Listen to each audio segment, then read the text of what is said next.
Hi everybody, my name is Emily Gelber. I'm Director of Interviews at the Brown Political Review. I just sat down with Lincoln Chafee to discuss his experience at Brown, gun policy, and the future of the Republican Party.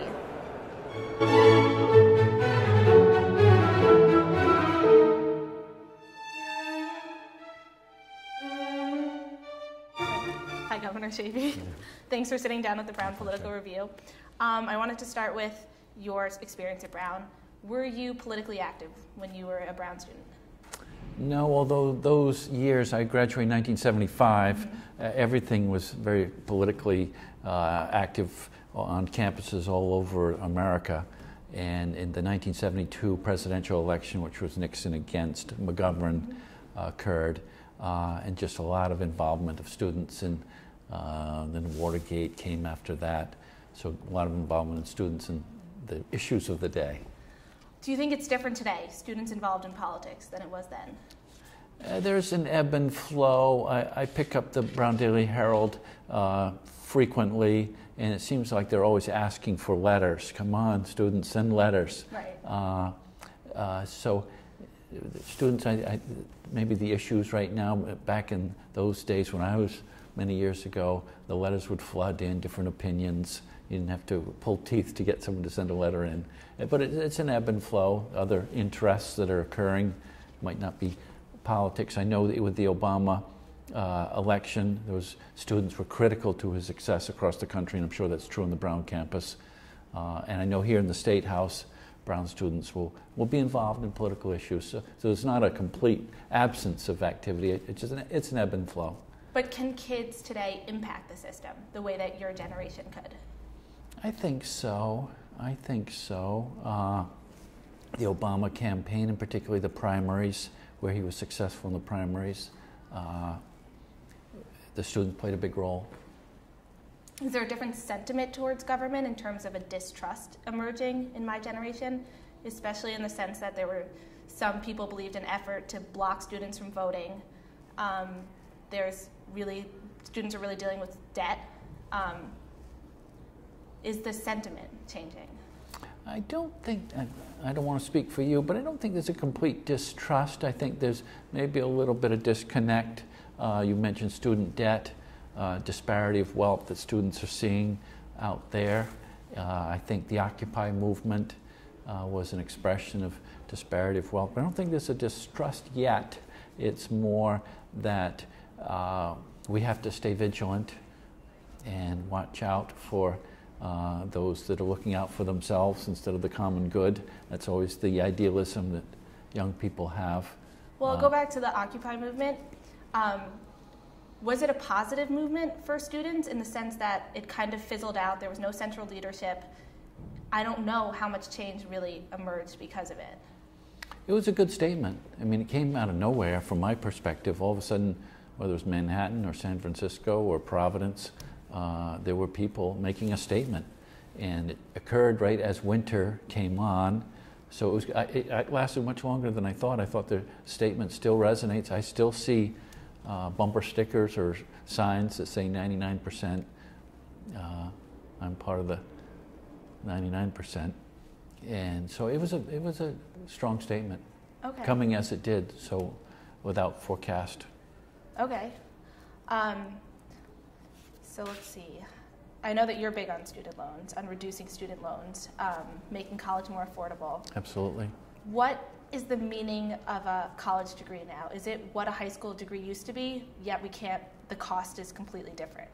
Do you see some of that? Well, I do think that going back to my experience after World War II and the GI Bill and the strength of the state universities across America, whether it was Missouri or Arizona or Montana or Illinois or California, the strong institutions of public higher education, affordable higher education, coupled with the GI Bill, that's what made America strong.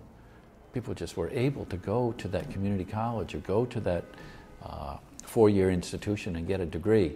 And now we're seeing that more and more debt, even at public institutions of higher education. And so we're just making it more difficult. As you say, is that the high school degree of yesteryear? in some ways, yes, the skills that are needed out there do take more education, increased education to match those skills to the demand that companies have, higher technology.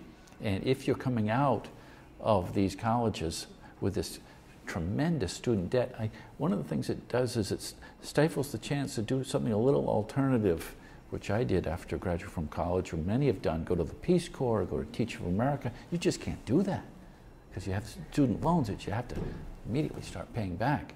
And you want, I think, graduates to go out and get a little dirt under the fingernails in different ways and learn the ways of the world and make contacts that might take them into different paths of life that are very, very valuable and can you only do then. Once you start having children and mortgages and all the pressures that come with those responsibilities, you just cannot have those great experiences. I think Steve Jobs and others that have done different things profited greatly from those years without having that high student debt. So we're hearing some background noise right now. What is this? This is the legislative bell. We're here in the Rhode Island State House, and the legislature is in session, and every day that they are in session at 4 o'clock, that bell goes off. So it's not a fire alarm. We're not ignoring a fire alarm. It's a bell that will go on for quite a while now, calling the legislators, making sure they're ready to go to the committee meetings or come into the chambers to do their business. Any reason it's so long? How long? Any reason it's so long?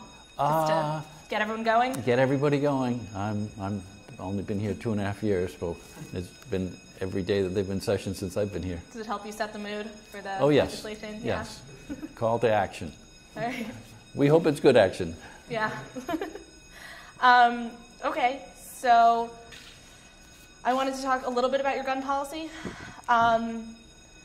What is the federal influence on the ability of state to create gun legislation? It's a mix. I mean, certainly we would prefer to have the federal government pass some common sense gun safety laws. And when I was in the United States Senate, we were trying to close the gun show loophole. If you bought a gun at a gun show, you didn't have to have the background check. That was called the loophole. We were trying to close that loophole because people buying guns at traveling gun shows, and try and fix that. You still have to go through a background check. We were also looking at the assault weapons. And is that what you mean by common sense action? Yeah, it's common sense. We already have a waiting period to buy a gun. We've passed that. Before you buy a gun, there's a background check. But you can go to a gun show and buy it right there and walk out with it. No background check. Why so we're is trying that? to close that. Because they said the gun shows travel around. They'll be in one community one weekend and in another community another weekend. And there's not a chance for someone to buy the gun and then come back a week later after the background check and pick it up because they've moved. So it's a matter of convenience. Yes, but it was a loophole, and if you're going to have the background checks, let's stick to them universally. So those were federal laws. We were not successful. I mean, the Second Amendment advocates, very, very powerful. The NRA, of course, everybody knows about the power of the NRA, and also just hunters. Just have this innate fear that the government's going to take away their guns. And even progressive states such as Vermont, the Vermont legislators in Washington were very strong in fighting against some of these common sense gun safety measures. And does the NRA have a presence in Rhode Island? That's because Vermont has a big hunting. There's a lot of deer hunters. And I didn't realize hunters were such a big influence in gun policy so much. Yes. Do they have a huge presence in the NRA, hunters? Yes, yes. So it's a mix of true hunters that think the government's going to take away their shotgun, their 20 gauge, that one thing leads to another. Pretty soon they're not going to have their bird hunting gun or their squirrel hunting gun or their deer hunting gun. And realistically, what do you think you could get passed for Rhode Island? We have a good package of bills. I think the ones that the law enforcement agencies really are strong on, the assault guns. What hunter needs an assault gun or a large magazine clip? I mean, there's just no reason. The Second Amendment advocates and the hunters think this is a step. First they take away my assault gun, then they take... and so we just have to fight back against that. This isn't a progressive step of taking away guns. It's just common sense. Nobody needs an assault gun with a large magazine clip. They're not allowed to hunt with them. And so what do you need them for? So it sounds like it's a lot of fear in people's minds of what door we're opening. Yes. Is that what the NRA wants us to believe, or is that something that's just embedded in the American way? Well, I just know, being in politics, I went to a meeting that had nothing to do with guns. It was about the fire district in Coventry, but many of the people that were standing around say, "Hey, don't take away my guns." It's interesting. I mean, that's the buzzwords that come out. "Hey, Chafee, don't take away my guns." Yeah. And is that a campaign from gun owners, catchphrases that people are told to hear and ignite fear? Well, we talked about distrust of government, and that it starts with that. They don't trust the government to say, this is what we're going to, just common sense regulations. It's not a subversive plot to take away every hunting rifle or shotgun that legitimate sportsmen need and have. So getting back to distrust of government, is polarization, is that increasing distrust of government in Washington? It certainly helps with distrust, the polarization that I witnessed in my time there, and seems to have gotten even worse. Somebody yelled out at a State of the Union address by President Obama, "You lie." A member of Congress in the middle of a State of the Union address. I mean, that to me crystallized the partisanship. Such a phrase to yell out at a somber occasion, the State of the Union, that all the partisanship was crystallized in that phrase. Unbelievable. We have to do a better job of bringing together to solve our national problems, solve our international problems. The two parties coming together at the table and getting the job done. It doesn't seem to be working right now. What do we have to do to bring it to the table? Well, it's a big discussion. What do we need to do? They say the primary system, as you get involved in these primaries, I think that's very, very accurate. That in order to prevail, as John McCain found out and Mitt Romney found out on the Republican side, you're just pulled further and further to the edges. And they used to say it's not as bad on the Democratic side, but you're pulled further and further to the left. President Clinton was successful at saying, I'm not going to be pulled, when he was running in the primaries, way out to the left here. I know I have to run in November, and I think I can prevail in the primaries and still chart a more central path. The whole phrase that was in this last election where Romney's campaign manager says, etch your sketch. We take the primaries and shake it up and start over again. And you shouldn't have to be that way. You should be making statements that are you're going to be held to every day of the campaign, not we shake it up and start over. Now we have a different view on immigration, or now we have a different view on international issues, or now we have a different view on guns. It shouldn't be one position for the primaries and another one for the November election. It shouldn't be that way. But isn't it that more polarized and more politically extreme people vote in the primaries? Yes, that's one of the problems. And that's a problem? Yes. So how do we get more people to vote in the primaries? Well, there weren't primaries. You went to a convention, and then there was dissatisfaction with the smoke-filled rooms, and out of the convention comes a candidate that a few delegates that are elected is now our two choices for president. And so let's go to the primary system. Maybe we need to go back, and it's ever evolving, to elect delegates, and then they get in a convention and argue over who's their most successful chance in November, and we'll pick that person, rather than through the primary system where you build up, you're committed through the winning of delegates, that those delegates have to vote for you if you've won their state. Maybe go back to a free-for-all convention. Of course, with no more cigar smoke. I'm curious, what did you think of the Republican primaries in the last election? It's amazing to watch the Rudy Giuliani's and the Mitt Romney's and the John McCain's, who I know as moderate. They couldn't get elected in New York City or Massachusetts, and I know with John McCain, he was good on environmental issues, he was good on immigration issues, he was good on tax policy. When I served with him and running for president, they changed. They're completely different. To build on your belief of changing views in the Republican Party, what is the future of the Republican Party right now? Good question. They're going through a lot of soul searching, and that's one of the reasons I left the party, is their focus on social issues that seem to galvanize the base, energize the base, since that was part of their strategy, whether it's immigration, or whether it's gay marriage, or whether it's abortion, some of these social issues that I don't think the general public ultimately cast as priorities. They'd rather us getting the economy going, taking care of their health care, having good schools, low tuitions. These are the issues, pocketbook issues. And the Republican Party was getting into the social issues deeper and deeper. And people do feel strongly about them, and it can energize the base, but ultimately, what we've seen in the last two elections, presidential elections, the people are refuting those positions. So you mentioned your time as a senator, as a Republican. How have your views changed as a Republican senator to an independent governor? And what does it mean to be the only independent governor in the country? Well, my views haven't changed, and that's why I left the party. I stand behind my votes against the deep tax cuts, even as a Republican. In fact, it was John McCain and I were the only two votes against the Bush-Cheney tax cuts, which favored the wealthy and brought back deficits. I'm proud of my vote against the war in Iraq.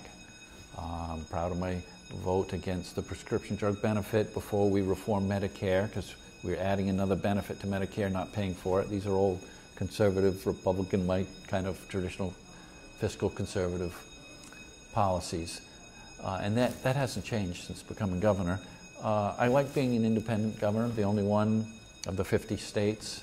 And I don't know whether governing is easier being independent, but it's been interesting to be in this position. There's been a few other independents now in the Senate. I believe Angus King and Bernie Sanders. Mm-hmm.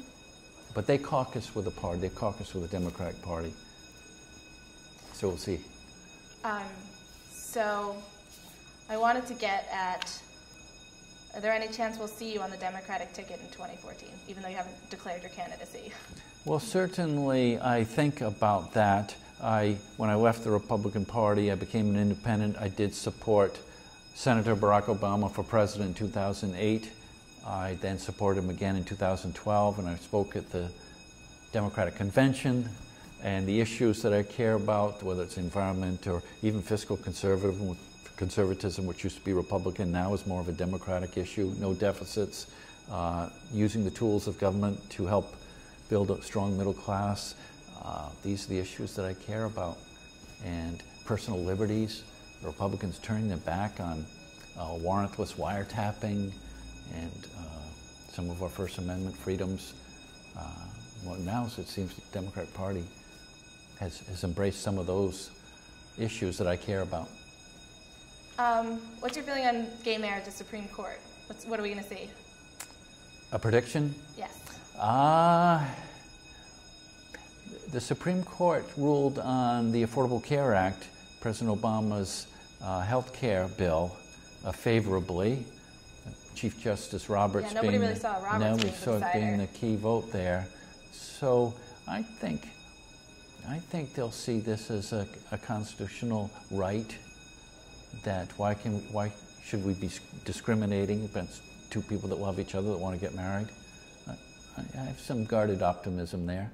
Yeah. You were asking about the marriage equality mm-hmm. and what's happening in the Supreme Court. We have that here in Rhode Island, although our neighboring states have all passed it, New York, Connecticut, Massachusetts, mm-hmm. Vermont, even Maine, New Hampshire, all passed it. It's passed our House 51-19 mm-hmm. overwhelmingly, and we're waiting for a vote in the Senate. So although the Supreme Court is ruling, we're also trying to get it passed here locally, here in our State House, and hopefully that'll be soon and successful. Strong believer. So is the movement going to come from the states? Yes, yeah, it is. Is that a more powerful force than the federal government? I'd like both. I think the Supreme Court should rule, and the states should pass it also. Okay, so my last question, who's going to be on the ballot in 2016? Oh boy, it seems like we just got done 14, doesn't it? I know, but everybody's talking about it. You think Hillary's going to run? I do, yeah. I do. At least that's her plan right now. I don't know whether fatigue will set in, whether she can really keep this up. She's going to do a book and then go on a book tour, and whether eventually it's going to catch up to her. So it seems like we just ended 14, but that's the sport that we're in. Yeah, that is. So you're going to give a name? I the issues here in Rhode Island is just so intense. I have my own election coming up in 2014, so never mind 16. My focus isn't on 16. Okay. Thank you very much. We really appreciate it. Thank you, Emma. Good job.